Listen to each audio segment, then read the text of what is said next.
तो दोस्तों आज तारीख हो गई है 15 जनवरी 2024 की, साथ ही में दिन है सोमवार का। तो आइए बिना देर किए फटाफट से जानते हैं आज की ताज़ा खबरें और मुख्य समाचार। तो देखिए आज के मुख्य समाचार की पहली बड़ी खबर, जियो और एयरटेल के रिचार्ज प्लान फिर होंगे महंगे, वहीं 5G डेटा का इस्तेमाल करने वालों को जल्दी लगेगा एक बड़ा झटका। ये खबर सभी फोन चलाने वालों के लिए बेहद ही महत्वपूर्ण है, तो इसको ध्यान से देखें। जी हाँ, जियो और एयरटेल के बीच अक्सर ही टक्कर देखने को मिलती है। इसी बीच ये बड़ी खबर आ रही है, 5G डेटा का इस्तेमाल करने वालों को तगड़ा झटका लग सकता है। बताया गया है इस साल 2024 में कुछ महीने के बाद जियो और एयरटेल यानी कि दोनों ही कंपनियां अनलिमिटेड 5G डेटा प्लान को खत्म कर देंगी। आसान शब्दों में कहें तो ये बताया गया है कि इस साल कुछ महीने के बाद 5G के जो डेटा प्लान है उनमें अनलिमिटेड डेटा नहीं मिलेगा, यानी कि उस पर लिमिट लगा दी जाएगी। वहीं एक रिपोर्ट में यहाँ तक कहा गया है कि सितंबर 2024 में मोबाइल रिचार्ज प्लान की कीमतों में 20% की बढ़ोतरी की जा सकती है, यानी कि ये बढ़ोतरी 5G और 4G दोनों ही प्लान में हो सकती है। बाकी दोस्तों आने वाले दिनों में अगर सच में ही रिचार्ज प्लान की कीमतों में 20% तक की बढ़ोतरी हो जाती है तो अभी जो 84 दिन वाला प्लान आता है जिसमें रोजाना 1.5 GB डेटा मिलता है 84 दिनों के लिए और कॉलिंग अनलिमिटेड होती है, तो अगर 20% की बढ़ोतरी होती है तो फिर 666 रुपए वाला प्लान 799 रुपए का हो जाएगा, या कह लें सीधे 800 रुपए का। बाकी रिचार्ज प्लान को लेकर भी आप ऐसे ही जोड़ सकते हैं। 20% जोड़ना बहुत ही आसान है। 20% महंगा होने का आसान सा मतलब ये है कि हर 100 रुपए पर 20 रुपए की बढ़ोतरी हो जाएगी। देखिए अगली खबर, आज पीएम आवास योजना को लेकर 540 करोड़ की किस्त जारी करेंगे पीएम मोदी। इसके जरिए 1 लाख लोगों को पक्के घर मिलेंगे। जी हाँ, प्रधानमंत्री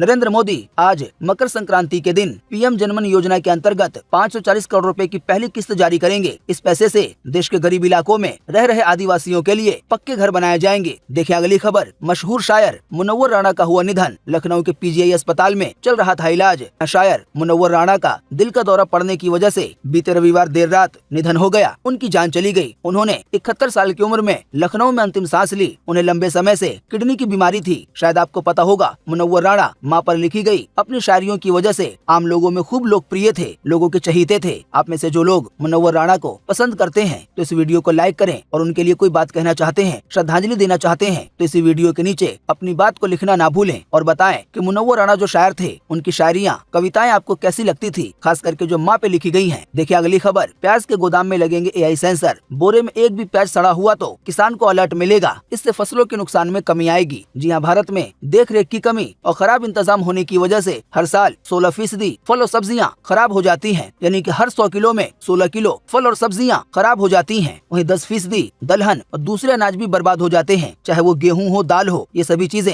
हर 100 किलो पर 10 किलो खराब हो जाते हैं, बर्बाद हो जाते हैं। अब ताज़ा जानकारी के मुताबिक इन्हीं सब परेशानियों से निपटने के लिए टेक्नोलॉजी का सहारा लिया जा रहा है। बताया गया फल, सब्जी और अनाज के बेहतर रखरखाव के लिए आर्टिफिशियल इंटेलिजेंस यानी कि AI का इस्तेमाल करने की योजना सरकार बना रही है। बताया गया इसकी शुरुआत प्याज की फसलों से होगी। इसी को लेकर बताया गया है कि अगर किसी बोरे में एक भी प्याज खराब होगा, सड़ा हुआ होगा, तो जो AI सिस्टम होगा वो उसके बारे में बता देगा। बात यह है कि प्याज या आलू, इस तरह की जो भी सब्जियां हैं, अगर कहीं पे ये बहुत सारी रखी हुई हैं और उनमें से कुछ खराब हो जाते हैं, सड़ जाते हैं, तो ये धीरे धीरे बाकियों को भी सड़ाने लगते हैं, खराब करने लगते हैं। लेकिन आने वाले दिनों में जब AI सेंसर लग जाएगा तो किसानों को पहले ही पता चल जाएगा कि किस बोरे में या किस जगह पर कोई प्याज या आलू सड़ गया है, तो उसको हटा दिया जाएगा। इसकी वजह से अभी इस समय जो फसलों का नुकसान होता है हर 100 किलो में 16 किलो, तो उसमें भारी कमी आ सकती है। देखिए अगली खबर, पाकिस्तान में हुई कमर तोड़ महंगाई। पाकिस्तान के लाहौर में 12 अंडे के लिए 400 रुपए देने पड़ रहे हैं। वहीं 1 किलो प्याज का दाम 250 रुपए को पार कर गया है। वहीं 1 किलो चिकन का दाम 615 रुपए हो गया है। जी हाँ, एक रिपोर्ट आई है जिसमें ये बताया गया है कि पाकिस्तान में महंगाई आसमान छू रही है। लाहौर में 1 दर्जन अंडे के लिए यानी कि 12 अंडे के लिए 400 पाकिस्तानी रुपए देने पड़ रहे हैं। ऐसे ही बाकी चीजों के दाम भी काफी हाई हैं। हालांकि दोस्तों इन सब के बावजूद भी आपको बता दें कि अगर आप इंडियन रुपीज को पाकिस्तानी रुपए से कंपेयर करेंगे तो कई चीजें आपको पाकिस्तान में इंडियन रुपीज के हिसाब से सस्ती लगेंगी। जैसे कि चिकन, अभी इस समय पाकिस्तान में 1 किलो चिकन के लिए 615 पाकिस्तानी रुपए देने पड़ रहे हैं। लेकिन अगर आपके पास अपने इंडिया के केवल 184 रुपए होंगे तो वो पाकिस्तान के 615 रुपए बन जाएंगे। आसान शब्दों में कहें तो पाकिस्तान का 1 रुपया अपने इंडिया में केवल 30 पैसे होता है, यानी कि अगर आपके पास इंडियन 10 रुपए हैं तो वो पाकिस्तान में 33 रुपए बन जाएंगे। तो अगर वहाँ की महंगाई को इस तौर पे देखा जाए तो कोई खास फर्क नहीं है। हाँ, लेकिन अगर वहाँ के लोगों की कमाई वहाँ के पैसे के हिसाब से है, वहाँ पर भी अगर सैलरी आम जनता को 12,000-15,000 रुपए मिलती है तो फिर महंगाई काफी भयंकर है। तो कभी भी किसी भी देश की महंगाई को जानने के लिए वहाँ का रुपया हमारे देश के मुकाबले में कैसा है, इसको जानना बेहद ही जरूरी होता है। तभी पता चल पाता है कि किसी भी देश में महंगाई कैसी है, अपने देश के हिसाब से या किसी और देश के हिसाब से। देखिए अगली खबर, आज 15 जनवरी को मकर संक्रांति का पर्व मनाया जाएगा। जी हाँ, आज सोमवार के दिन 15 जनवरी को मकर संक्रांति का पर्व है। ऐसा बताया जाता जाता है कि मकर संक्रांति के अगले दिन से ठंड कम होने लगती है, गर्मी बढ़ने लगती है, दिन बड़े और रातें छोटी होने लगती हैं। वहीं शास्त्रों में, हिंदू धर्म में ये बताया गया है कि मकर संक्रांति से देवताओं के दिन की शुरुआत होती है। इस दिन कई शहरों में पतंग भी उड़ाई जाती है। आपको बता दें, मकर संक्रांति सूरज के आधार पर मनाने वाला त्योहार है, बाकी त्योहार चांद के आधार पर मनाए जाते हैं। मकर संक्रांति के दिन सूरज की पूजा के साथ ही तिल, कंबल, मच्छरदानी, खिचड़ी, गुड़, इन सभी चीजों को दान करने की परंपरा है। सनातन धर्म के मुताबिक मकर संक्रांति के दिन दान करने से सुख शांति मिलती है, बहुत सारा पुण्य मिलता है। देखिए अगली खबर, अंतरिक्ष में वैज्ञानिकों को मिला खास ग्रह, ये बताएगा हमारी पृथ्वी कैसे बनी थी। इसके जरिए खुल सकते हैं कई रहस्य। जी हाँ, वैज्ञानिकों ने खास तरह का एक्सोप्लैनेट खोजा है। दोस्तों आप नहीं जानते हैं तो आपको बता दें, एक्सोप्लैनेट ऐसे ग्रह को कहा जाता है जो हमारी दुनिया से काफी मिलती जुलती होती है। तो बताया गया अभी हाल ही में ये वाला जो ग्रह मिला है, इसके जरिए पता चल सकता है कि हमारी पृथ्वी कैसे बनी थी। बताया गया है इस ग्रह के जरिए हमारी पृथ्वी के कई तरह के रहस्य सामने आ सकते हैं कि आखिर इसका वजूद कहां से आया, ये कैसे बनी। देखिए अगली खबर, लक्षद्वीप के सांसद बोले हम बड़ी संख्या में टूरिस्ट को यहाँ पे संभाल नहीं पाएंगे। आइलैंड पर केवल 150 होटल रूम है, फ्लैट्स भी कम है, इकोसिस्टम भी काफी सेंसिटिव है। जी हाँ, भारत और मालदीव विवाद के बाद सोशल मीडिया पर लक्षद्वीप चलो कैंपेन चलाया जा रहा है, जिसमें लक्षद्वीप टूरिज्म को बढ़ावा देने की बात की जा रही है। अब ताजा जानकारी के मुताबिक इसी बीच लक्षद्वीप के सांसद ने कहा है कि यह आइलैंड भारी संख्या में टूरिस्ट को झेल नहीं सकता है। यहाँ केवल होटल वाले 150 रूम है और फ्लैट्स भी कम है। वहाँ के सांसद मोहम्मद फैजल ने बताया है कि अगर होटल रूम और फ्लैट्स को बढ़ाया जाता है तब भी यहाँ भारी संख्या में टूरिस्ट नहीं आ सकते हैं, क्योंकि यहाँ का इकोसिस्टम काफी सेंसिटिव है जो लोगों को झेल नहीं पाएगा, यानी कि यहाँ का नुकसान होने लगेगा। दोस्तों शायद आपको पता होगा कि अभी हाल ही में मालदीव के 2 नेताओं ने पीएम मोदी को लेकर और भारत को लेकर उल्टी सीधी टिप्पणी कर दी थी। इसी वजह से अभी सोशल मीडिया पर एक कैंपेन चल रहा है कि मालदीव जाना बंद करो, अपने देश में भी ऐसी जगहें हैं जैसे कि लक्षद्वीप, तो यहाँ पर लोग आए। हालांकि वहाँ के सांसद ने कहा है कि लक्षद्वीप मालदीव की तरह टूरिस्ट को हैंडल नहीं कर सकता है, क्योंकि यहाँ पे होटल रूम भी काफी कम है, यहाँ की फ्लैट्स भी काफी कम है और यहाँ का जो इकोसिस्टम है, यहाँ का जो वातावरण है वो काफी सेंसिटिव है। रूम बढ़ाने के बाद भी